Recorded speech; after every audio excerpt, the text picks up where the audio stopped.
Chris, even if I had not looked at any news today, I'd be able to tell instantly that it's a big news day because you've got newsroom pizza, 3/4 eaten on the table. Half a slice. Appetising it looks. I'm not even sure what that green stuff is. That's a jalapeno. Do you know Is what it? them is?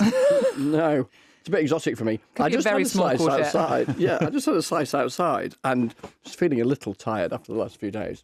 And woof, there was this massive hit of spice or something hot, which is just what I kind of needed. Anyway, the reason we get newsroom pizza is because it's a really big news day and basically everyone is tied to the news and doesn't have time to go out and get lunch or dinner and is going to be working very, very late. And surely you know what the big news is. It's that Liz Truss has announced she's resigning as Tory leader and Prime Minister after 44-ish days in the job. And that's what we're obviously going to discuss on tonight's episode of Newscast. Newscast from the BBC.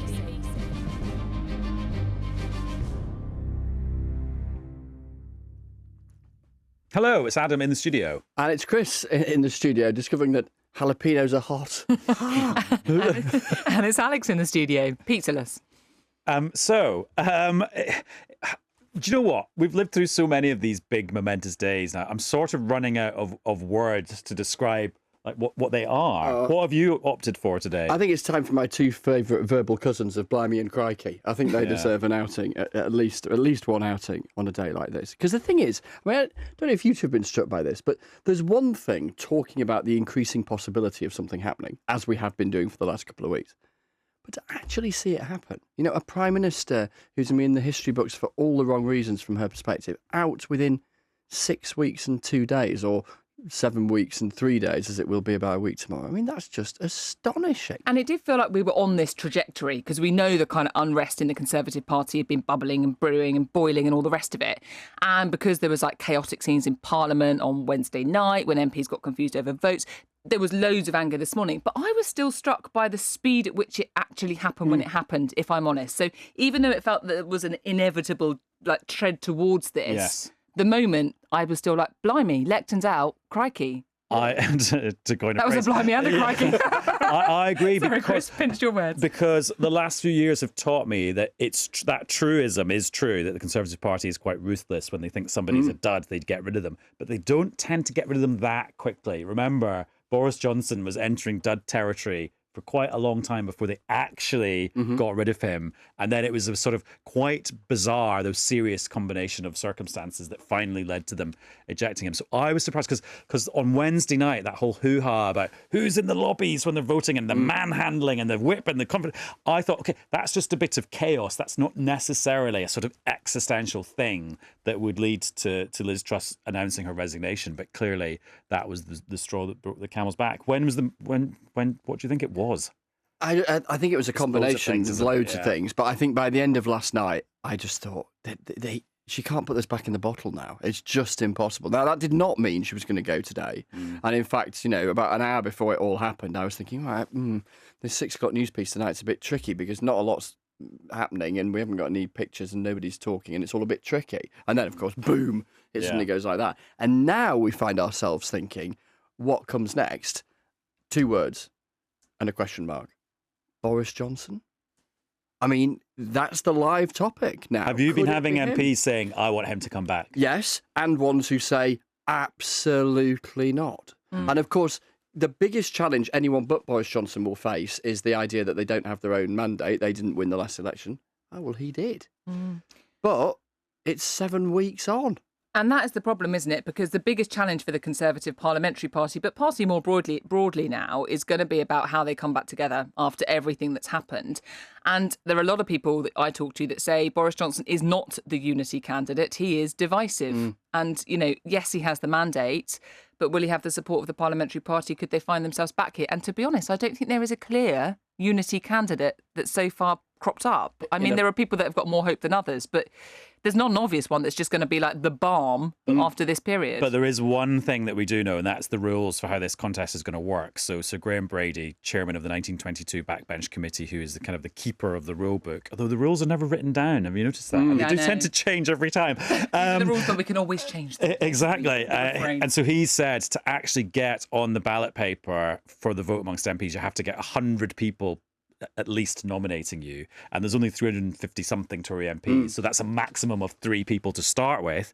And then they're going to whittle them down to 2, and then they'll have a vote when it's down to 2 as a sort of signal to the party membership who the MP's favourite is, and then the members will get to vote electronically by clicking on something. Only, of course, if one of them doesn't drop out, because if the MPs get down to 1, and it is perfectly possible to throw this thought on the mix, that if only one candidate gets more than 100 MPs backing them, i.e. if the MPs weigh in behind one, could have a new Prime Minister by Monday. Yeah, so this could be all over very, very quickly, or it could run down to the wire, which bizarrely is now next Friday, which is much, much quicker than the last leadership contest.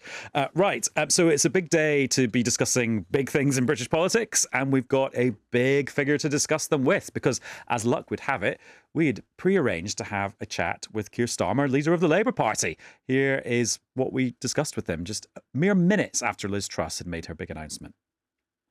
Hello. Hello. What a day. Well, that's one way of putting it, yeah. Call blimey, Keir. We're recording at 2:30. It's just happened in the last hour or so. Prime Minister going to be standing down, another opponent for you to face. What do you make of it? Well, it is another opponent, and we're burning through prime ministers, we're burning through chancellors, we're burning through home secretaries, and that gives it an element of soap opera. But it isn't just a soap opera, and this is, for many people who are facing higher prices, higher mortgages, this is real damage that's being inflicted on them, real damage on our economy, real damage on our reputation around the world. And that's why I really don't think that another revolving door of chaos, another experiment at the top of the Tory party is the way out of this. There is an alternative. A stable Labour government, and the public are entitled to a say in this. And you will have been out and about. Lots of people certainly coming up to me saying, we can't go on like this. This is embarrassing. We do need to do something about it. And I say just shuffling the next one in at the top of the Tory party for another experiment is not the way forward. The thing is, that we live in a parliamentary democracy, and if a Prime Minister can command the majority of the House of Commons, they have a constitutional right to serve until the parliamentary term runs out. Well, yes, but we are in unprecedented times. We haven't been through a change of Prime Minister like this ever in our history, change of personnel at the top of the Tory party. None of the government functions can, actually operate because the personnel are changing so quickly. And we really are seeing damage done to the economy. And in the end, it boils down to this, doesn't it? For Tory MPs, do they put their party first, or do they put the country first? And if they sit there and say, well, we've got a majority, we are going to do this in the interest of the Conservative Party, then I'm afraid they're putting their party first and not the country first. That's the wrong way round, as far as I'm concerned. Days like this are so dramatic. Where were you when you heard that she was resigning? I was about 4 minutes away from Victoria, coming up from having just spoken. I did my speech at the TUC this morning. In Brighton. And so we finished in Brighton, did various bits of meetings and interviews there, and then came up, and the news came through as we were travelling that there was going to be a statement, and then we arrived sort of coming into Victoria at about 1:30, and that's where I was when I So were you watching like on a phone with a dodgy signal? Because that's not very good signal at that station. We had an iPhone, and we were sharing as many of the earpieces as we could around the team that was travelling with me. So that's how we heard the news. I know that you say, and you've said many times, that you think there should be a general election, you want a general election, but to be totally blunt about it, how can you get one? You can't, can you? It's not within your power. Well, that depends on Tory MPs. I can't force it from a position of opposition. Vote for one right now, are they? Well, plenty of them are saying behind the scenes we need a change of government. Plenty of them are saying that their own party is such a mess they are totally embarrassed by it.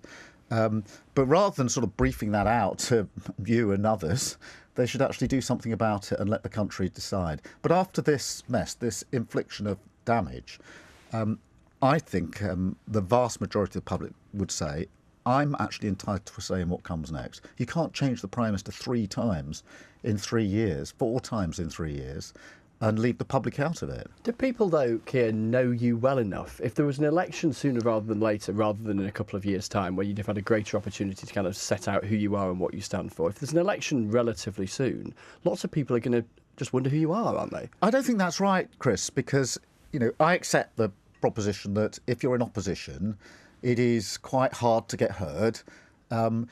the sort of the beam of the lighthouse, if you like, only comes round so often onto the opposition. But it came round onto us in our conference in September, and so that beam was shining on us. And what it illuminated was a Labour Party that's changed, a Labour Party that's ready to govern, a Labour Party that's actually got a credible plan for the future about how we make our economy work for working people. So we're ready for this choice to be put to the country. Do you want to carry on with this utter chaos? And there's nobody not using the chaos word. Or do you want a stable government under the Labour Party? And that's the choice that I really think ought to be put to the public. Have you allowed yourself, you must have allowed yourself to imagine in the last few weeks, as you've seen the Conservative poll ratings go through the floor and yours go through the roof, you must have allowed yourself to imagine to a degree that perhaps you hadn't in the past. Blimey, this might happen. This might happen. I might become Prime Minister. And don't say you don't believe the polls. We'll take that for granted. No, the poll, every time we're down in the polls, it's my fault. Every time we're up, it's somebody else's fault. So all that's baked in. But look, of course, it does seem different now. And I think the big change in the Labour Party, and you'll have seen this looking in, you know what it was like at our conference, is that we've always had a hope of winning, but now there's a belief in winning. And therefore Can you quite we believe are that, given where you've come from and given the mountain that you talked about that you had to climb, which is accurate given the scale of your defeat last time? Can you actually quite believe where you find yourself now, if those opinion polls are to be believed, or even if you knock a bit off your lead and the margin is still pretty big? Yeah, well, look, I don't want to be complacent, and I've lectured the shadow cabinet that complacency is our enemy and that we must act as if we're behind in the polls at all time. But I was very clear from the very start that there were three bits to the job I had to do. The first was to change our Labour Party, and that we weren't in a position to set out our plan for the future until we did that. We did that. Lots of people were frustrated. They wanted me to move forward more quickly. I wouldn't do that till we changed the party. The next bit was to expose the government as being unfit to govern. We've done that bit. The government have ably assisted in that bit. And the third bit is to say, well, what's the alternative, to put it out there. That's what this conference was all about. Now, you know, that's been achieved in 2.5 years. That's hard graft. It's a reflection of what we've done in those 2.5 years. And now we are in a position to, you know, look at the country, return their gaze with confidence. They can see we're a changed party. We've got a plan for the future which will build the economy for working people. It's a straight choice and we should get on with it. Just to follow up on Chris's line of questioning about kind of thinking about being Prime Minister, have you ever had a dream where you are the Prime Minister? No. Okay. I haven't had a dream. And I didn't dream. So your subconscious hasn't put you in Downing Street already? But I mean, don't get me wrong. I wasn't one of these. Sometimes you'll have people on your programmes who say, you know, I wanted to be Prime Minister from when I was 15 years old. Reading Hansard under the bed covers. That was never me. I wanted to be a footballer. I didn't want to be Prime Minister. It didn't occur to me. That actually, when I was growing up, in a working class background, I didn't think that somebody like me was going to be even a politician, let alone Prime Minister. So it's not something I've been harbouring for a very, very long time. It's a deep sense of duty, a deep sense of service, and a deep sense that it is a privilege to serve. It's not something that anybody should assume, and that's the approach that I've taken to it. Now, obviously, in the last 2.5 years since I've been leader of the opposition, that's come into very sharp focus. But, you know, I can tell you what the worst job in the world is leader of the opposition. I like being leader of the Labour Party. I really dislike being leader of the opposition, because in opposition, you're not really changing people's lives. You can vote in the voting lobby and you can tweet about it and pretend that you've made a great contribution. But if you lost the vote, you haven't really changed anything. If you do get into power, if you do become Prime Minister and get the election you want, you're going to inherit a really difficult economic situation, without a doubt. Yes. And there's going to be massive strain on the public finances. Are you nervous about it? Do you think, blimey, am I actually going to be able to do this? The first thing we have to do is stabilise the economy. The first thing that requires is us to be clear about respecting some of the institutions like the Office of Budget Responsibility, because we have to show that we believe in the framework, the safeguards that actually allow us to proceed with a degree of stability. That's job number one. We're then going to have to take difficult decisions. I do not believe in austerity, and even a month ago we weren't talking about cuts. We wouldn't, if we'd done this podcast a month ago, we wouldn't be talking about cuts to public spending. Yeah. That's a direct result of the kamikaze mini budget. I don't believe, having run a public service for 5 years, that further cuts to our public services are going to allow us to have public service that are delivering anything meaningful for the public. But I do think I'm going to have to make difficult choices. And does that worry you? I mean, just on a personal level, do you think, that you'd be nervous about taking on a job of that magnitude? But also, isn't difficult choices, isn't that political speak for putting people's taxes up? Because the bond markets have shown everything has to be paid for, and you want to spend loads of money on things like the green transition, so you have to raise billions of extra money, which means tax rises. Well, let me take both of those. Firstly... We're coming at you from all angles. Yeah, no, that's fine. Look, no, it does make me nervous. That's what leadership is about, taking difficult decisions. I've been doing that for a very long time in my life, so I'm not concerned about having to take another difficult decision. It's not code for tax or spend. It's actually code, all spelt out really at our party conference, because I've said this a number of times. We may not be able to do some of the things we'd like to do as quickly as we want to. Good Labour things that the Labour Party wants to do. Oh yeah, but you didn't actually list what those things were. It was a little sort of cryptic reference. So give us an example. What are the things that you've had to sort of put on pause? Well, I'm not going to do that because we're... Okay. I want a general election as soon as possible, but I don't know when that's going to come. But when it does come, I will have to set those choices out. Obviously, I don't know what the financial situation will be that we inherit. But I've been very clear with my own party, very clear with the public, that some of the things that as an incoming Labour Prime Minister, incoming Labour government, we would want to do, we may not be able to do in quite the way and quite as quickly as we would have liked. And that's the choices that I know we're going to have to make. That is not code for cuts to public spending. Having run a public service for 5 years, I know what cuts feel like. And I know when a public service has got to a point where you can't cut it anymore. Have you got a manifesto ready to go, or is it being sort of bashed out on a laptop in a back bedroom somewhere? No. Chris, at the beginning of the summer, I said to my team, I want a manifesto ready to go from September onwards in case there's an election. Oh, so it's there, it's in the filing cabinet. There's a manifesto that is going to be ready whenever an election is called. But also, I've put my teams onto a general election footing. I did that last week. Is it written there? Is the manifesto And also, hasn't it got to go through like the whole Clause 5 process thing? Of course there is, and it'll never be completed until we've been through that part of the process. But what I didn't want to do was to find myself in a position where a general election is called and we start from scratch. All-nighter. So I've had a team working on that. I've had a team working on general election preparedness. We've moved our teams onto a general election footing, and I've got in place all the sort of grids I need for a general election. So we're very, very prepared should there be a general election.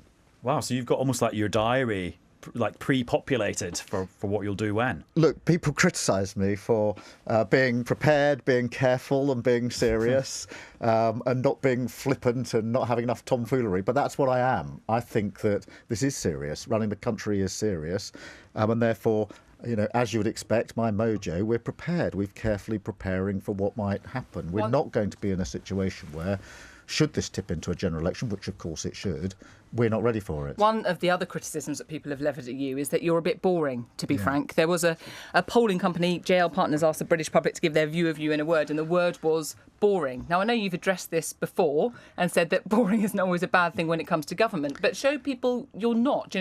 What is it you want people to know about you that they don't already know? Well, look, a couple of things about that. Firstly, this whole round of questioning is so tedious. Sorry, boring. You can even call it boring. Honestly. Guilty. No. I meet communities, community leaders, I meet trade unions, I meet CEOs of huge businesses. They're all serious about talking about what are you going to do in government, how can we work with you, blah, blah, blah. None of them are saying, tell us a one-liner, Keir, that will do it for us. People need to be able to relate to you, and that's from a public perspective. Sure. And I go out and talk to a lot of people a lot of the time, and they want politicians and leaders that they feel they can relate to. So it isn't, I don't mean it to be flippant, I don't. I think there is something in that. The most exciting thing that I'm going to do today is see my kids. That is really that honestly makes me excited. I really want to see them. Today,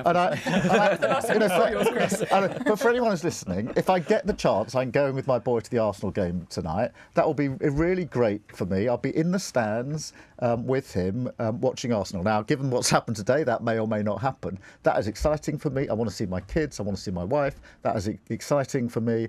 And I think for most people, if you ask them, what's the one thing you'd like to do today? And the most exciting thing, and one of the options was see your kids. Most people say that's what I'd like to do. Okay, well, you know what? Well, you know what? Let's the two can go together. Yeah, let's bring that to life then. So, okay, you're going to the Arsenal match. Will you be wearing an Arsenal shirt, or will you have to go like that? Depending, I won't go like this. I won't wear an Arsenal shirt, but I'll go in jeans and a t-shirt. And there's a whole group of us that go. Five of us been going into the same seats. Do you have a nickname for that group? Well, no, we don't. We all meet in the pub beforehand. Just the lads. Is there a WhatsApp group for meeting it's in the not pub just lads, it's the right old mixed group. Yeah, because it's called Match Day. It's a WhatsApp group. There's a lot of banter in there about what's going on. And do you have a pint? Do you have a shandy? Do you have a lemonade? A pint, banter, walk down to the game, all the banter before the game, and then the same afterwards. And then where do you go to eat? Do you get a burger? Do you go to that pasta place on the corner? Or do you get a kebab? There's a pub we always go to. Used to do pizzas, which was really good for the kids because I can take my kids with me, which is really fantastic. But now they stopped doing pizzas, so that's a bit of a fix there. What do you feel about this trend for football grounds hosting pop concerts? Because I've never been to Tottenham, right? But I went to see Lady Gaga there. So I've seen more Lady Gaga concerts there than football matches. Oh, look, I think it's all right. We've seen Coldplay. My wife is mad about Coldplay. Okay. Absolutely mad about Coldplay. So for me, it's Arsenal. For her, it's Coldplay. Did you like the Coldplay gig? It was fantastic. Yeah. We met Chris Martin. It was absolutely brilliant. Okay. Yeah, really fantastic. Yeah. Is he a Labour supporter? Will he be voting for him? I think that's one you need to put to him. But very diplomatic. It was a answer. very. He sung with great gusto after he met us. Did he ask to see you, or was it the way around?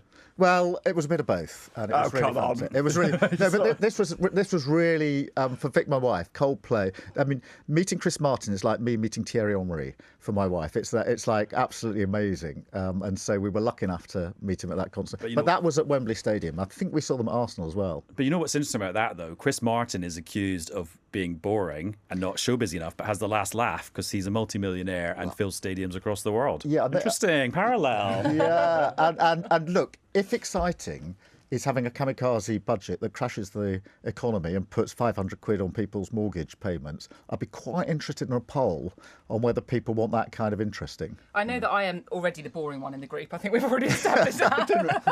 Tedious was the quote. I'll take it. But to bring it back to the politics, sorry. Who would be the toughest opponent for you? Out of the people that might I know what you're going to say. Well, I am going to say it. I really don't care. But Rishi Sunak, Penny Mordaunt, Jeremy Hunt's ruled himself out. Yeah. He has. So, Suella Braverman? Look, I honestly don't mind who they put up because I don't think that just having a change at the top of the Tory party is the change that we need. And people played all sorts of people will you will all do it. Say, oh, Keir will be better up against this person or that person. I don't mind. I'll have them in my sights. And I'll challenge them the same way that we've challenged Boris Johnson and Liz Truss. But I don't want to face the third. I've been leader of the Labour Party for 2.5 years, and this will be my third Prime Minister. This isn't the way we do things in this country. We're a stable country with a stable economy and a good reputation. And one of my concerns is if you go around the world. Only a few years ago, people used to look to Britain, UK, as stability, as the place you'd look for sort of pragmatic answers to difficult questions. At the moment, because of this government's actions, we're a laughingstock, and I find that offensive. Whichever, that's not a party political point. I do not want my country to be laughed at around the world because of the soap opera of this Tory government. I think, Chris, you've got to go. I've got to escape. I've got to go and yes. Nice to see you, Keir. Sorry good to see you, Chris. Leaving the party empty. I hope you managed to make it to the football tonight. So do I hope you get to see your kids at some point this year. Yeah, hopefully so.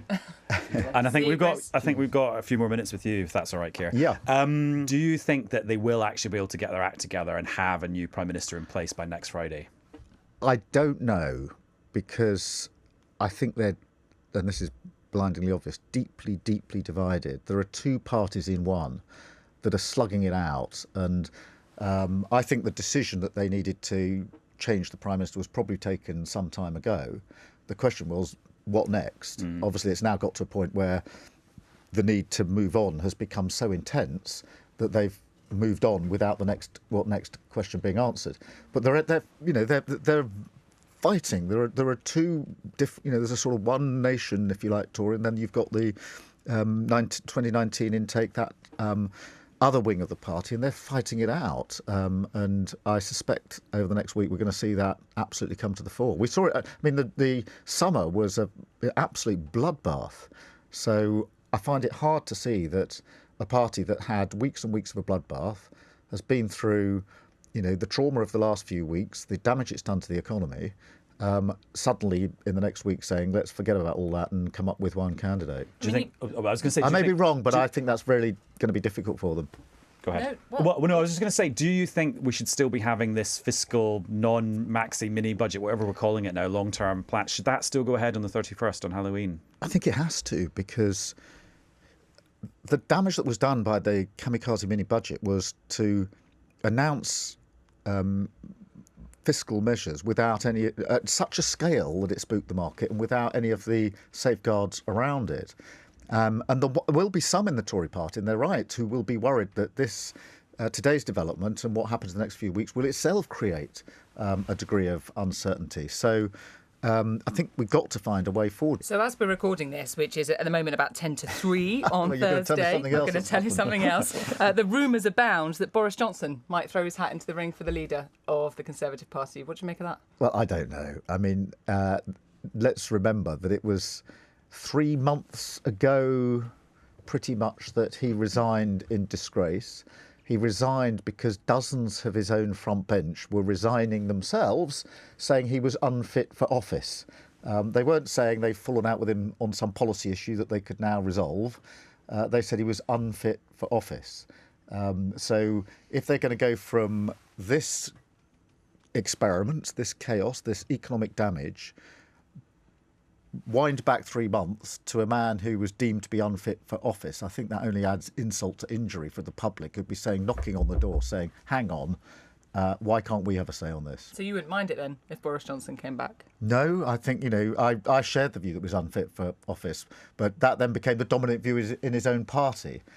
Which is why he in the end, it was character that brought him down.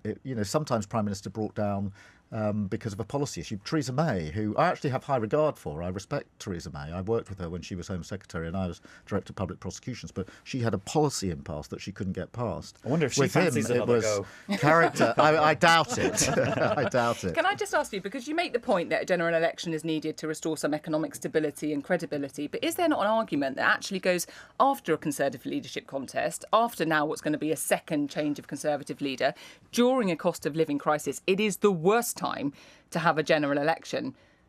No, because the risk of continuing with this chaos is less than the risk of going to a stable Labour government. So the risk is not a change of government, it's actually staying with what we've got. And that's borne out not just by the absolute chaos of the last few weeks, and it's not just chaos, it's not a soap opera. It's not something to sit on your sofa and have popcorn and laugh about.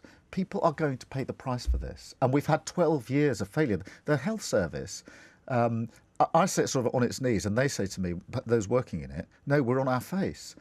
We've got public services crumbling. We've had very low growth for 12 years. We've had stagnant wages. And, this has been 12 years of failure, and simply saying the best thing to do is to carry on. Let's let's have that revolving door, see who pops out, let them have a go at it. Let's have the next Tory experiment. That is not the answer. That is the risk. Well, Sir Keir, thank you very much for your answers on Newscast today. Nice to see you. You too. So those are the thoughts of Keir Starmer. Chris, what are your thoughts going to be over the next couple of days? Which I realise is a weird thing. What were you be thinking about is what I meant. You, Adam. How much kip I'm going to get and whether I'll see my kids again before we come. Will I see my kids before we have another new Prime Minister? I will. And then also, who's it going to be? And it's going to be fascinating. And just a quick thought in the mix. You need 100 now nominations to even get into this leadership race. If only one MP gets more than 100 MPs backing him, we could have a new Prime Minister by Monday. It is possible. And we have got used to things happening very, very quickly these days. Thank you very much for watching and listening. We'll be back with another newscast and another Prime Minister very soon. Bye. Bye. Newscast from the BBC.